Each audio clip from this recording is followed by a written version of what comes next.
Good afternoon, children. Good afternoon, Good ma'am. afternoon, Good ma'am. afternoon, ma'am. We completed Good afternoon. characteristic features of meristematic tissues in our previous class, and we started with the different types of meristematic tissues. So hope you are remembering the characteristic features of meristematic tissues. Yes or no? Are you remembering? Ashik? Ashik, can you tell me one point about meristematic tissues? We learned about different features of meristematic tissues. 3-4 features we learned. One point can you tell, Ashik? Lack of vacuums. Correct. Speak confidently. What is the point? Lack of vacuums. Very good. Revu, another point. Ma'am, it is present in the root, growing. My question is not its location, its characteristic features. He told one point. Ashik told vacuoles are absent. Which is the other point?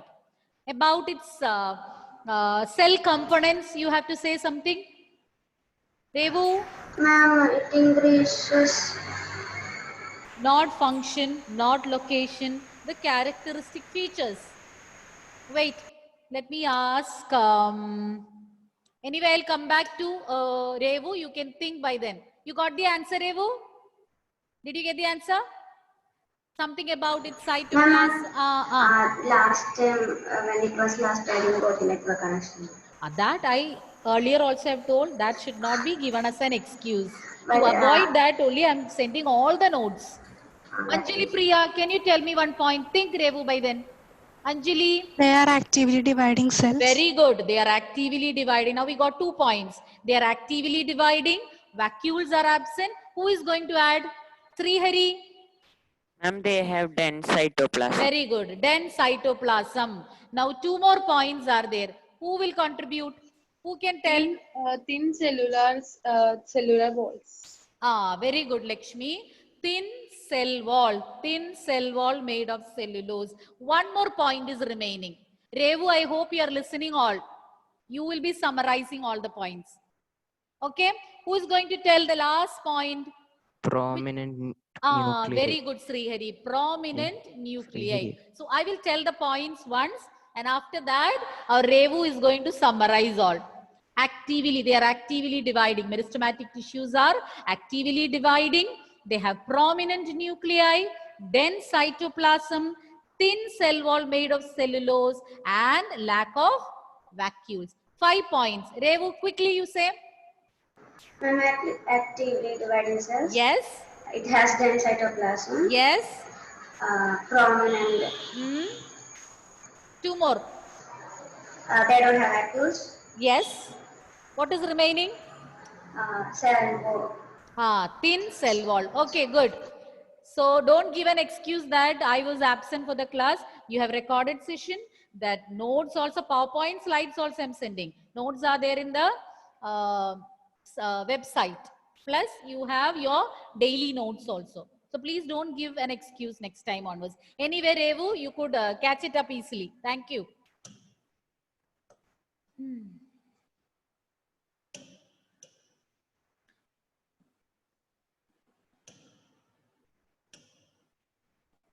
Okay, so now we are going to learn about the different types of meristematic tissues. Now we know the characteristic features. We started with this and we could complete only one, I remember. And there are 3 types of meristematic tissues based on where they are found. Based on their location, you can classify them into 3. Apical meristem, intercalary meristem, and lateral meristem. Apical, intercalary, and lateral meristem. As the name suggests, apical. Apical came from the word apex, means tip. Apical meristem. As you can see, it is on the tip.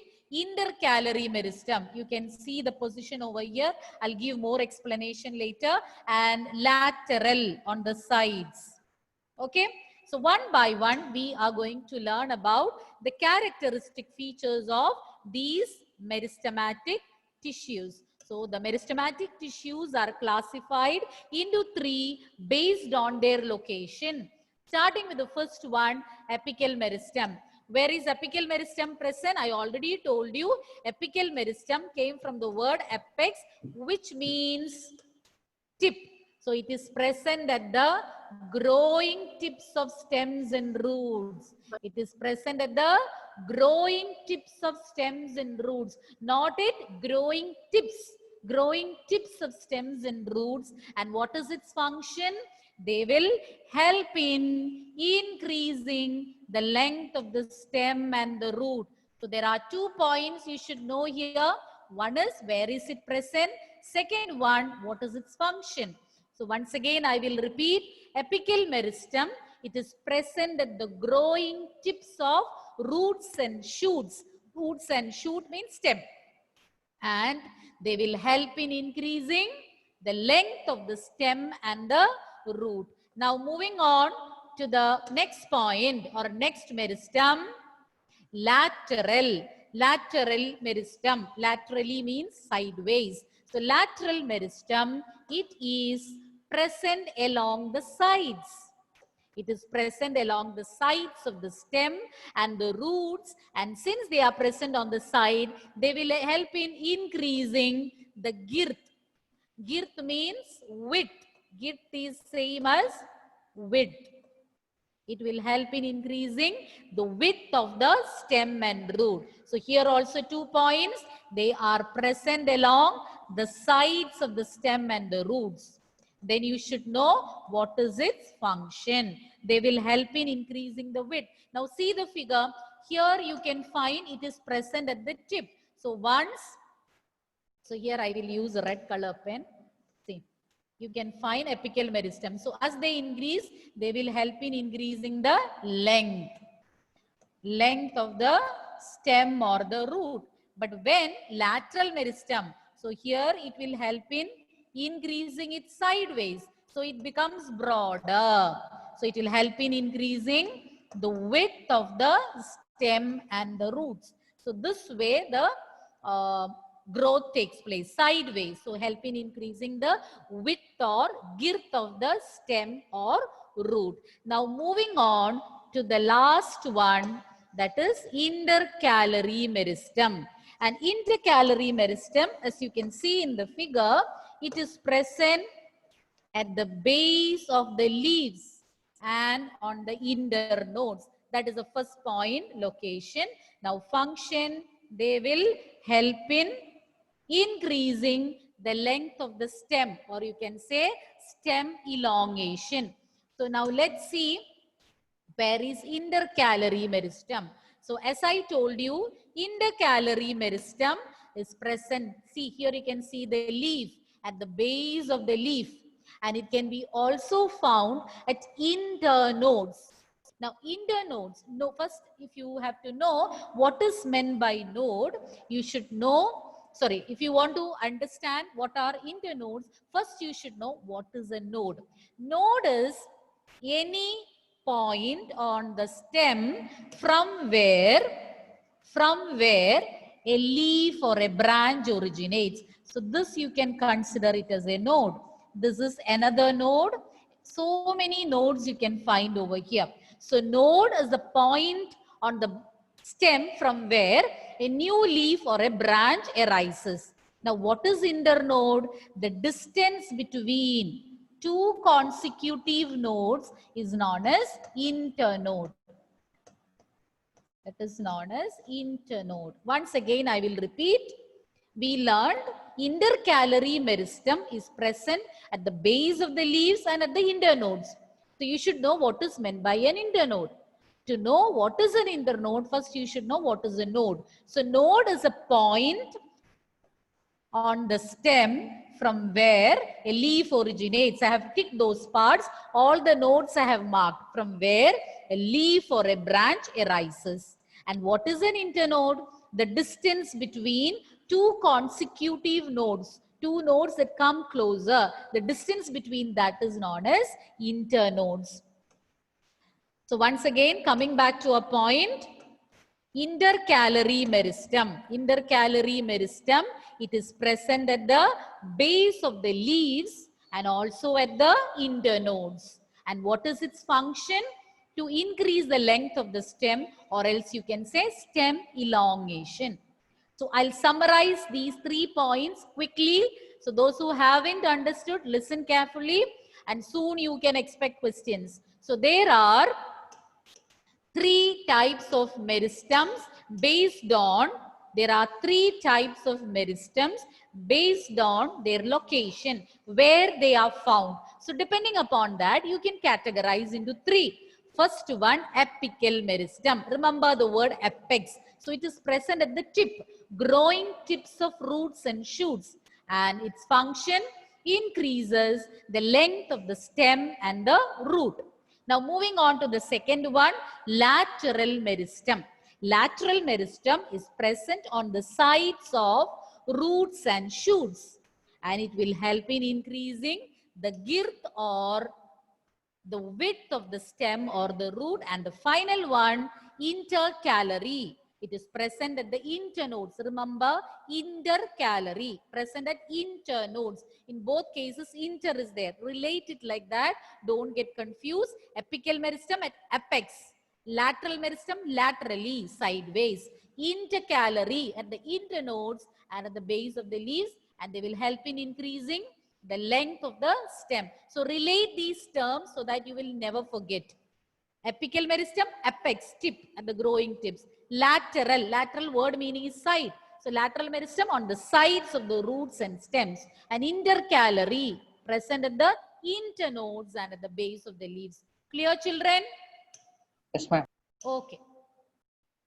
Is there anyone who did not understand? I'm ready to repeat.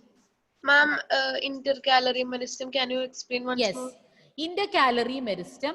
What you should know about these 3 meristems are its location and function. Okay.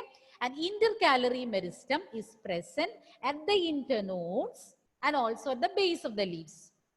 Okay.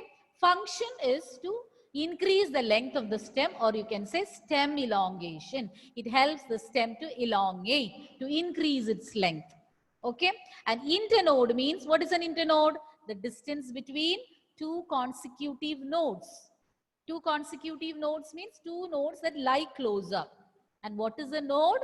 Node is a point from where, or a region of the stem from where a new branch or a new leaf arises.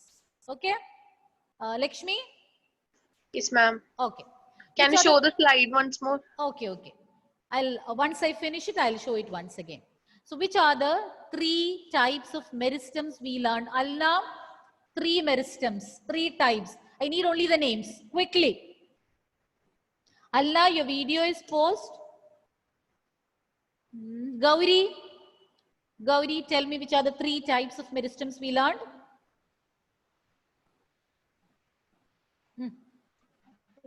meristem, Ah, intercalary Okay. meristem, and lateral meristem. very good. Elsa, can you tell about apical meristem? Ma'am, apical meristem is present at the tip of the plant. Which part of the plant? At the tip of the plant. Which part of the plant? A The plant stem is and having so root. many parts. A plant Ma'am, is having so many parts. Yeah. Which are At those the parts? stem and the root. Okay. And what is its function? Increasing the length. Of those 2 parts, which are they? Increasing the length of stem and root. Ah, that's it. Okay. Now, Swadi, tell me about lateral meristem. It is present along the sides of stem and root, and it increases the girth of the What is meant by girth? What is meant by girth? Okay, width. And the third one, who is going to say? Abin? Yes, ma'am. Tell me about Intercal- intercalary meristem. It is present at the base of the leaves Hmm. and helps in One more place I told, which is a rhyming word with that of intercalary. internodes. Internodes. And what is its function? Helps in stem Correct? stem elongation. Or else you can say increases the length of the stem. Okay, good. Shall we continue? And for Lakshmi Nanda, Gauri Nanda, Lakshmi Nanda, I'll show the slide once again. Okay. Quickly, I will show that slide. And Lakshmi Nanda, this is for you. Apical meristem present at the growing tips of stems and roots and increases the length of the stem and the root. Lateral meristem present along the sides of stems and roots and increases the girth or width of the stem or root. And the third one, intercalary, present at the base of the leaves or internodes on twigs. Twigs means branch and helps in stem elongation. Okay, Lakshmi? Lakshmi, is that okay? Lakshmi Nanda? Yes, ma'am. Okay. It's fine. Now, we are going to learn about another category of plant tissues. Already we completed about meristematic tissues. In the beginning, I told plant tissues can be broadly classified into two types. Which are those two types? Anybody is remembering? Meristematic tissue and permanent tissue. Very good. Who was that? Who told the answer? Darling. Okay. So we can categorize it into meristematic tissues and permanent tissues. These are the two categories. So we have finished explaining, or we have finished discussing about meristematic tissues. Now we are moving on to permanent tissues.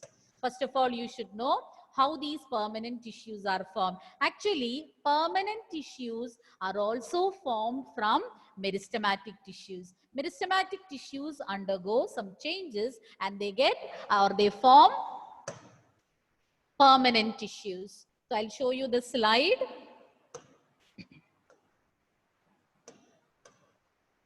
Okay, the cells which are formed by meristematic tissues, they will lose their ability to divide. You know, meristematic tissues, they keep on dividing actively. So you know that meristematic tissues, its main function is to divide actively and form a group of cells. Okay, but these cells which are formed by meristematic tissues, they will gradually lose their ability to divide and then they will take up a specific function.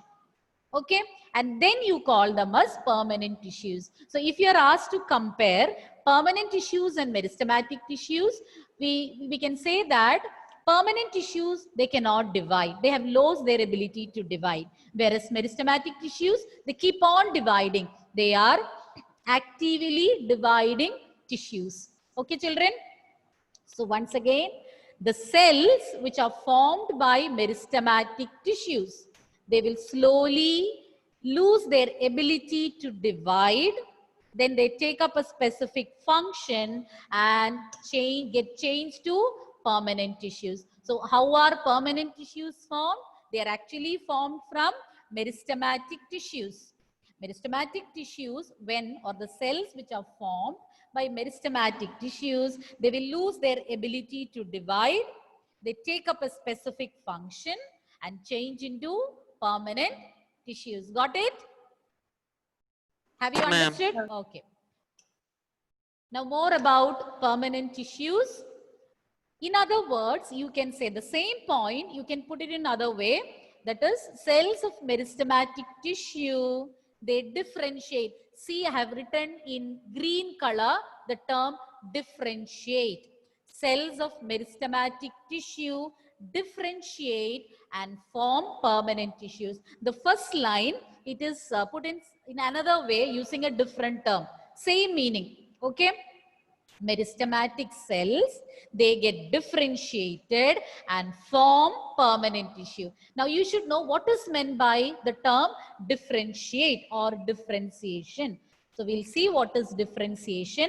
The process of taking up a specific shape, size and function, that is known as differentiation. For 1 mark, it can be asked, what do you mean by differentiation? The process of taking up a specific shape, function and size is known as differentiation. Who is undergoing differentiation? Cells which are formed by meristematic tissues are undergoing differentiation. And once differentiation takes place, they form what, children? Permanent tissue. Yes, very good. Only one is responding. They form permanent tissues. And the definition for permanent tissues. If you are asked to define, if it is just for 1 mark and you are asked what are permanent tissues, you can write the last line which is displayed now. Okay. But if it is for 2 or 3 marks, all these points you will have to add. If it is for 1 mark, just write the cells which lose their ability to divide and get differentiated to perform specific functions are known as permanent tissue.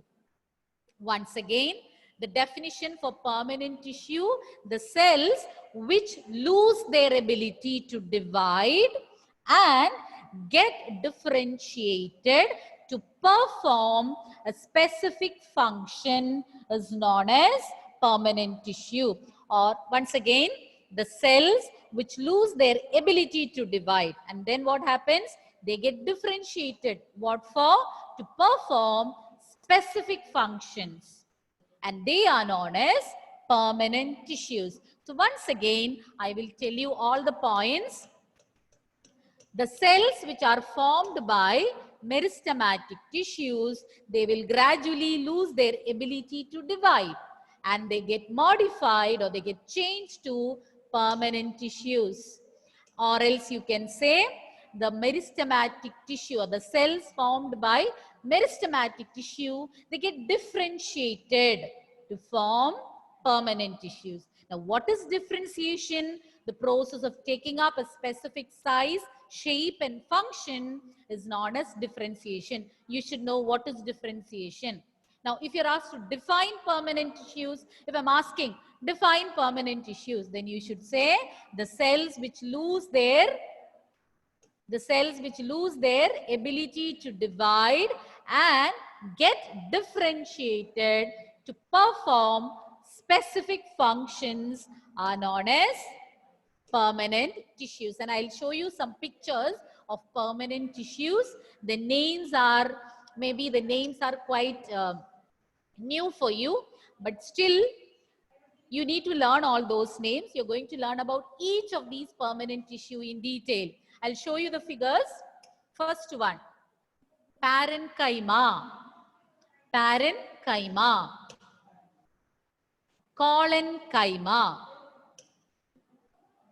sclerenchyma. Parenchyma, collenchyma, sclerenchyma. Names are so rhyming, no? If some triplets are there, we can name them. Parenchyma, collenchyma, and sclerenchyma. And these three come under simple permanent tissues. Permanent tissues you can categorize into simple and complex. There are three simple tissues. Simple permanent tissues. Once again, parenchyma. Chyma is same for all the three. Only the first part is different. Parenchyma, collenchyma, sclerenchyma. Paren, colon, scleren. Chyma is common for all the three. Parenchyma, collenchyma, sclerenchyma. These three are simple permanent tissues. Now we will see some complex permanent tissues. Xylem and phloem. Xylem and phloem are also permanent tissues, but they are complex permanent tissues. Xylem and phloem, these are complex permanent tissues. Whereas parenchyma, collenchyma, sclerenchyma, these are simple permanent tissues. So once again, I will show you all the examples. Some of you are joining the class very late. Okay, once again, we'll see the pictures of simple and complex permanent tissues. Permanent tissues can be categorized into simple and complex. There are three examples for simple permanent tissues. They are parenchyma, collenchyma, and sclerenchyma. These three come under simple permanent tissues. Now moving on to complex permanent tissues. Xylem and phloem. their functions, their structure, all that we will be learning in the coming classes. Okay, next classes, we'll be learning about all these. Is there any doubt regarding what we covered today? Anything you want me to repeat? You should know what is differentiation, what are permanent tissues, what are the two broad categories of permanent tissues, and the examples. 5 examples I told, that also you should know. If you need any point to be repeated, I will repeat it now, or else I'll stop sharing. Anybody? Ma'am, ma'am said no. There are 3 types. You want me to show that again? Yes, ma'am. Okay. Parenchyma, collenchyma, noted. Sclerenchyma. Yes, ma'am. Once again, sclerenchyma, collenchyma, parenchyma. Once again, parenchyma, collenchyma, sclerenchyma. These 3 are simple permanent tissues. And 2 complex permanent tissues are there. Xylem and I can't hear from you. Xylem and phloem. So hope you have understood. We have hardly 2-3 minutes more. Okay. 3 minutes are there. Within that, I want you to cover or tell me the answers based on the topics we covered. What are permanent tissues? Adulya, somebody called me. Yes, Lakshmi, ma'am. where is your video, Lakshmi? Ma'am, that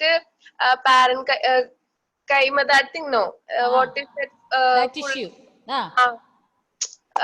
Totally, what we will call that? Ma'am said no. Simple permanent tissues. Simple. Okay, Adulya, tell me what are permanent tissues?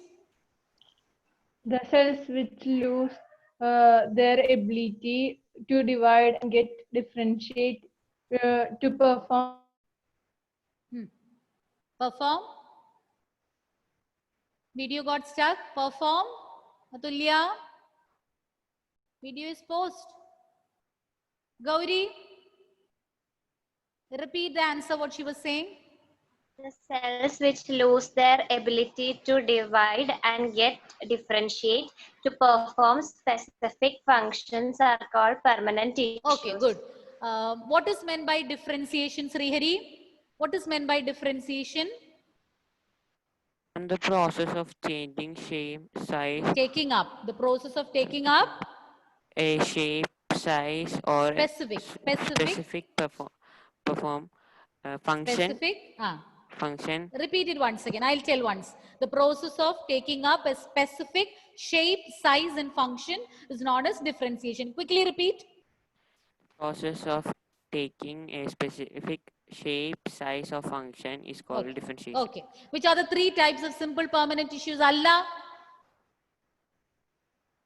Fast. Parenchyma. C. Collenchyma.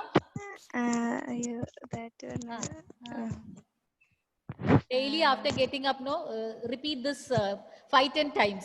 Sclerenchyma. Repeat. All the 3 I wanted to. Parenchyma, collenchyma, Sclerenchyma. Okay, good. Justin, tell me which are the 2 complex permanent tissues? 2 complex permanent tissues. Justin Varghese. Yes. 2 complex permanent tissues. Fast.